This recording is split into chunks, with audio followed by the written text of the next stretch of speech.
Hello everyone, welcome back. आज का यह वीडियो लेक्चर बहुत इंपॉर्टेंट होने वाला है क्योंकि बोर्ड परीक्षा में पूछे गए कुछ नरेशन के क्वेश्चन आज हम हल करेंगे। तो इस वीडियो के अंत तक आप ज़रूर बने रहेंगे। तो आइए देखते हैं पहला एग्जाम्पल। जैसे दिया है she said to me my mother teaches me science. तो सबसे पहले भी इसके रूल को देखते हैं। यदि रिपोर्टिंग वर्ब पास्ट में होता है तो रिपोर्टेड स्पीच के जितने भी टेंस होते हैं वह परिवर्तित हो जाते हैं। दूसरा कार्य है कि अगर रिपोर्टिंग वर्ब का जो भी सेंटेंस होता है वह असर्टिव में होता है तो इन रिपोर्टिंग वर्ब और रिपोर्टेड स्पीच के दोनों सेंटेंस को जोड़ने के लिए हम दैट का प्रयोग करते हैं। दूसरा कार्य कि अगर सेड के बाद कोई यहाँ ऑब्जेक्ट आया हुआ होता है तो सेड को टोल्ड में परिवर्तित कर दिया जाता है। तो यहाँ लिख देंगे शी और ये हो जाएगा टोल्ड और ये हो जाएगा मी। अब यहाँ टोल्ड क्यों किया गया? क्योंकि सेड के बाद ऑब्जेक्ट आया है और यह जो रिपोर्टेड स्पीच है यह असर्टिव सेंटेंस में है। अब हमको सेंटेंस को जोड़ना है तो यहाँ पे जो लिंकर का काम है वह दैट करेगा, यानी दैट से उसको जोड़ दिया जाएगा। अब यहाँ कार्य है कि रिपोर्टेड स्पीच में जो भी फर्स्ट पर्सन आते हैं हमेशा सब्जेक्ट के अनुसार बदलते हैं। इस रिपोर्टेड स्पीच में अगर जो भी सेकेंड पर्सन आएंगे हमेशा ऑब्जेक्ट के अनुसार बदलेंगे। तो यानी यहाँ माई जो फर्स्ट पर्सन का पॉजिटिव केस होता है यानी आई का पॉजिटिव केस होता है तो यह हमेशा फर्स्ट पर्सन के अनुसार बदलेगा। तो अब यहाँ माई पॉजिटिव केस है तो अब हमको बदलना है इस सब्जेक्ट के पॉजिटिव केस के अनुसार, मतलब सी का जो पॉजिटिव केस होगा उसी के अनुसार इसको बदला जाएगा। तो इस माई को सी के लिए जब पॉजिटिव केस होगा तो ये हो जाएगा हर, और नाउन में कोई परिवर्तन नहीं होता है तो ये हो जाएगा मदर। अब टेंस भी बदलना होता है तो ये प्रेजेंट इंडेफिनिट है तो इसको पास्ट इंडेफिनिट में बदल देते हैं, और पास्ट इंडेफिनिट में क्रिया का सेकेंड फॉर्म लगता है तो यहाँ हो गया टॉट। फिर यहाँ देखिए मी फर्स्ट पर्सन यानी आई का ऑब्जेक्टिव केस है, तो जब ऑब्जेक्टिव केस है तो सी का जो ऑब्जेक्टिव केस होगा वही लगेगा। यानी यही ध्यान देना है कि जो केस लगेगा रहेगा उसी का इसका वही केस लिखना होता है। तो मी ऑब्जेक्टिव केस तो सी का जो ऑब्जेक्टिव केस होगा वही लिखेंगे। तो यहाँ हर, और साइंस नाउन है, किसी प्रकार का कोई परिवर्तन नाउन में नहीं होता है, और अंत में जो हमारा इन्वर्टेड कामा होता है वह समाप्त हो जाता है। फिर अगला सेंटेंस कि she said to him why did he give you yesterday, यानी what did he give you yesterday, उसने तुम्हें कल क्या दिया। अब यहाँ ध्यान देना है कि अगर रिपोर्टेड स्पीच इंटेरोगेटिव सेंटेंस में होता है तो रिपोर्टिंग वर्ब हमेशा आस्क्ड में कन्वर्ट कर देते हैं, परिवर्तित कर देते हैं। तो ये हो जाएगा यू और ये हो गया आस्क्ड। जो ऑब्जेक्ट है लिख देंगे। अगला कंडीशन कि यदि रिपोर्टेड स्पीच इंटेरोगेटिव होता है तो रिपोर्टिंग वर्ब आस्क्ड, तो अब यहाँ लिंकर के रूप में हम दैट का प्रयोग नहीं करेंगे। यदि किसी क्वेश्चन वर्ड से प्रारंभ होता है तो इसी क्वेश्चन वर्ड से हम इसको जोड़ देते हैं, इसी वर्ड से जोड़ देंगे, और बाकी जितने भी सेंटेंस में जो वर्ड बचेंगे उनको असर्टिव के रूल से लिखेंगे। तो हमको तुरंत सब्जेक्ट लिखना है तो यहाँ ही है, तो ही चूँकि थर्ड पर्सन होता है और थर्ड पर्सन कभी भी परिवर्तन नहीं होता है तो ही जैसे है वैसे उतार दिया जाएगा। अब हम टेंस में चलते हैं। तो टेंस पास्ट इंडेफिनिट में दिया है क्योंकि डिड आया है, तो पास्ट इंडेफिनिट को हमेशा हम पास्ट परफेक्ट में बदलते हैं। तो पास्ट परफेक्ट में सहायक क्रिया हैड लगता है तो यहाँ हैड हो जाएगा, और वर्ब हमेशा थर्ड फॉर्म में हो जाता है। ये हो गया गिवन। अब यहाँ एक कन्फ्यूजन आपको हो सकता है कि यहाँ वाट से जोड़ दिए हैं तो यहाँ डिड को यहाँ हैड करना चाहिए तो यहाँ ही क्यों लिख दिया गया है। तो क्योंकि हम जैसे ही इसको जोड़ दिए हैं यह शेष जो भी हमारा सेंटेंस या बचा हुआ है यह असर्टिव के नियम से लगेगा। तो असर्टिव में हमेशा पहले सब्जेक्ट लिखा जाता है, उसके बाद उसका जो सहायक क्रिया, मुख्य क्रिया, बाकी जो भी लगता है उसको लिखते हैं। तो इसलिए यहाँ वाट से जोड़ने के बाद हमको पहले सब्जेक्ट लिखना होगा, और ही थर्ड पर्सन में कोई परिवर्तन नहीं होता है। उसके बाद यहाँ गिवन हो गया, गिव का थर्ड फॉर्म, क्योंकि परफेक्ट टेंस में हमेशा क्रिया थर्ड फॉर्म, और यू अब यहाँ सेकेंड पर्सन है तो यू हमेशा ऑब्जेक्ट के लिए प्रयोग होता है। यू ऑब्जेक्टिव केस है तो हिम का जो ऑब्जेक्टिव केस होगा वही लिखेंगे, तो हिम खुद ऑब्जेक्टिव केस है, हिम का हिम ही रह जाएगा।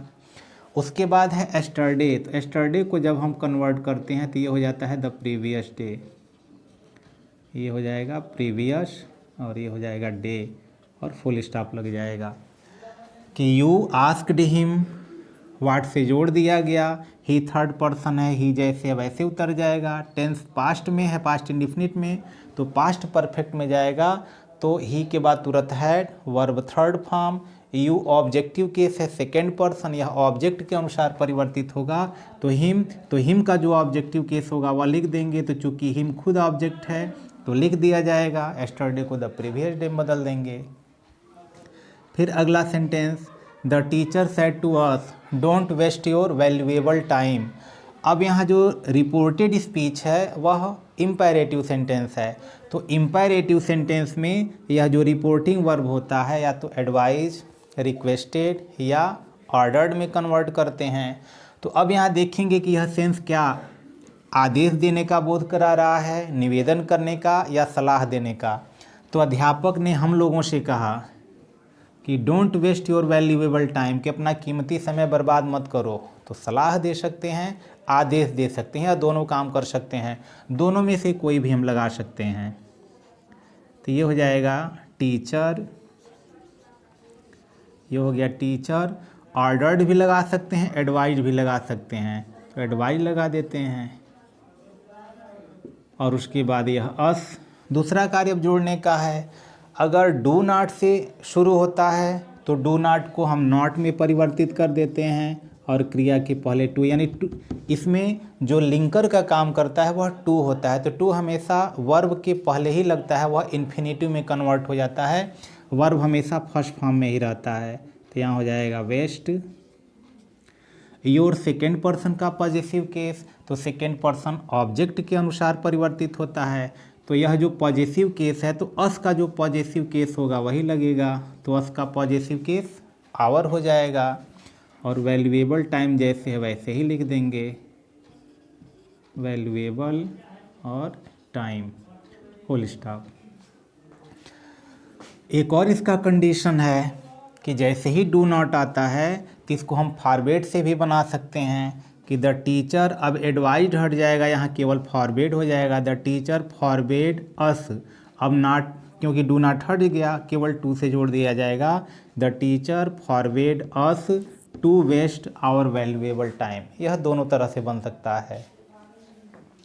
अगला सेंटेंस दिया है कि I said to him let me use your mobile, मुझे अपना मोबाइल यूज करने दो। तो आई ने हिम से कहा, लेट मी, यह भी इम्पेरेटिव सेंटेंस है।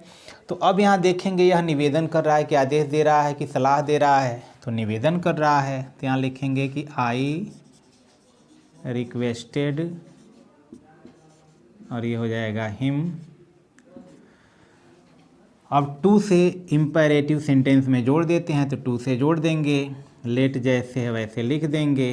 मी फर्स्ट पर्सन ऑब्जेक्टिव केस, तो आई के लिए, तो आई का जो ऑब्जेक्टिव केस होगा वही लिखेंगे, तो आई का ऑब्जेक्टिव केस में ही होता है, तो जैसे होता है वैसे लिख दिए, क्रिया में कोई परिवर्तन नहीं। योर सेकेंड पर्सन का पॉजिटिव केस है और सेकेंड पर्सन हमेशा ऑब्जेक्ट के अनुसार, यह पॉजिटिव केस है तो हिम का जो पॉजिटिव केस होगा वह लिखेंगे, तो हिम का पॉजिटिव केस हिज होता है तो हिज लिख दिया जाएगा।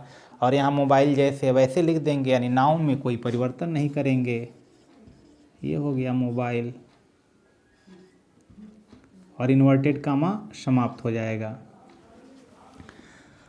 अगला sentence, I said to them let us start our study, यानी चलो अपनी पढ़ाई शुरू करते हैं। अब यहाँ ध्यान देना है, यहाँ पर लेट मी आया हुआ है और यहाँ दिया है कि लेट अस, तो जैसे ही लेट अस आता है तो यह पूरा रूल परिवर्तित हो जाता है। तब यह जो शेड होता है यानी रिपोर्टिंग वर्ब को सजेस्टेड या प्रोपोज्ड में बदलते हैं, तो यहाँ पहले ये लिख लेते हैं, तो आई ये हो जाएगा प्रोपोज्ड, प्रोपोज्ड या सजेस्टेड दोनों में से किसी में बदल सकते हैं। उसके बाद लिखेंगे देम। अब यहाँ टू से नहीं जुड़ेगा, यहाँ देखिए टू से जुड़ा हुआ है लेकिन यहाँ टू से नहीं जुड़ेगा, क्योंकि जैसे ही लेटस आता है तो उस समय हम यह प्रोपोज्ड या सजेस्टेड कर देते हैं और यहाँ जोड़ने का काम हम दैट से करते हैं। अगला कंडीशन कि अब लेटस को हम दे शुड या वी शुड में परिवर्तित करते हैं। तो कंडीशन क्या है, कब दे शुड कब वी शुड। तो अगर फर्स्ट पर्सन होगा तब तो यहाँ वी शुड, अगर फर्स्ट को छोड़ करके कोई सेकेंड या थर्ड होता है तो दे शुड में। तो यहाँ फर्स्ट पर्सन है इसलिए यहाँ हम लिख देंगे वी, और ये हो जाएगा शुड स्टार्ट आवर, क्योंकि वी है तो आवर ही होगा, और ये यहाँ हो जाएगा स्टडी। इन्वर्टेड कामा समाप्त हो जाएगा।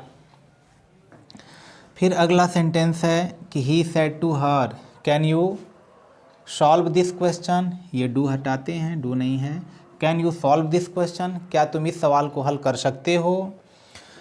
तो अब यहाँ है कि ही, अब यहाँ देखिए can you solve this question, अंतिम में क्वेश्चन मार्क यानी इंटेरोगेटिव है। तो इंटेरोगेटिव देखिए यहाँ आस्क्ड, तो रिपोर्टिंग वर्ब को हम आस्क्ड में परिवर्तित कर देंगे। ये हो गया आस्क्ड, ये हो गया हर।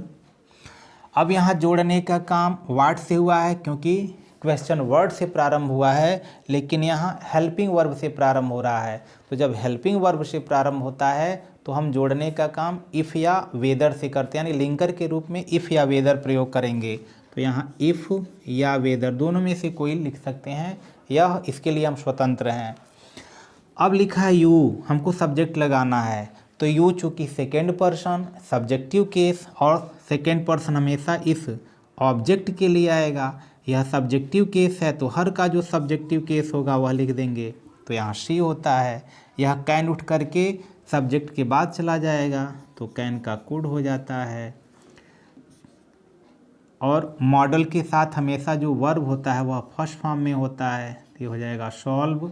दिस को दैट में परिवर्तित करते हैं तो ये हो जाएगा दैट, और नाउन में कोई परिवर्तन नहीं, जिससे क्वेश्चन है वैसे लिख दिया जाएगा। तो इस प्रकार आसानी से इन सेंटेंसों को, जितने भी वाक्य हैं इन वाक्यों को आसानी से हमने इनडायरेक्ट में कन्वर्ट कर दिया। तो आशा करते हैं वीडियो आपको समझ में आया होगा। अगर समझ में आया तो निश्चित लाइक करें, शेयर करें।